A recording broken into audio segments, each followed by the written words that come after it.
Well, it's that time of year when the scammers are out in full force. And so how do you protect yourself? Well, we're going to find out a little bit from Jessica Holliday. She's the director of fraud at Superior Credit Union. Welcome, Jessica. Thank you. All right. So the scams are out there everywhere, especially this time of year.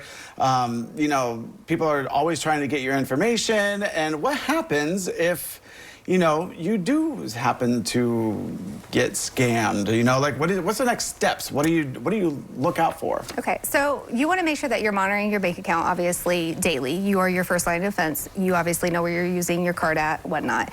If you do feel like, you have maybe possibly been scammed, obviously reach out to your institution, let us know what happened, and we can kind of go from there. Yeah, so I will give an example because I was just telling you about this. A friend of mine's son got a text message. It was a text from his bank, or at least he thought it was from his bank, which he banked with, and saying, did you make this purchase? They ended up getting some money from his account from this. It started with a text. Right. So we will send you text messages and ask you if this transaction is legitimate or not. Just things to keep in mind that we are not going to call you. We're not going to ask you for card information, security codes, PIN numbers. Anytime you're getting a phone call asking for that information, that is a flag that you are being scammed. Well, that would make sense because you already have that information. So why would they need that information? Exactly. Yeah. So there's going to be scammers out there in all ways, shape, or forms. And what's the best way that you can really protect yourself? That you talked about setting things up, right? Yeah. So you definitely want to make sure you have your home banking app on your phone. I mean, everybody has their phone. Make sure you're looking at your transactions. There is text alerts that you can go in there and you can set up, and you can modify how often you want to be text, or if you want to be text all day long. There's also a card feature where you can, excuse me, block and unblock your card if you're not using your card, and you can go in there and lock that card, and then when you're ready to use it, you can unlock your card. Yeah. So okay. So now I'm going to really throw you out. Maybe. So let's say you did give out your information, and all of a sudden you check your bank account, and let's say $2,000 been taken from that account. You definitely want to work with your bank some way, shape, or form, but what do you do? Okay, so if that does happen, you want to make sure that you reach out to us immediately.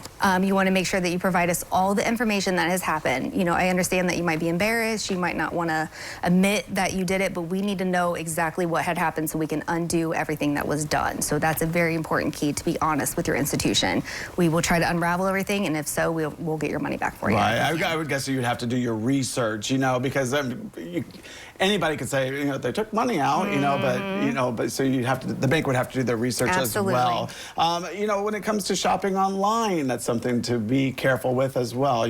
That's something that a lot of people do these days. Oh, absolutely. Yep. You got those lovely Facebook ads where something is, like 75% off and it's like a hot item.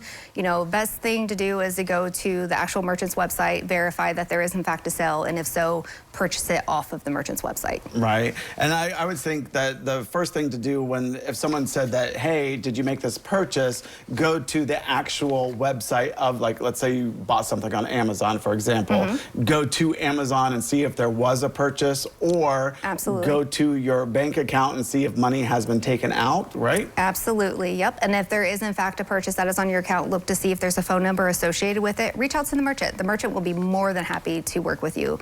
They don't want to, be frauded as well. So anything that they can do to stop the transaction too. Yeah, so it's just something to be careful, looking out for, especially this time of year, because people make a lot of purchases, those Christmas gifts and whatnot. So money's flying out of your account left and right. Unfortunately. Yeah, exactly. I know. I wish it would come back in. I know. But yeah, so just be careful out there. And Jessica, thank you so much for helping our viewers, just keeping them safe, keeping their identities and their money safe, and just be safe out there. Be aware with what you're doing. All right, well, don't go away, because we'll look at the weather when we return.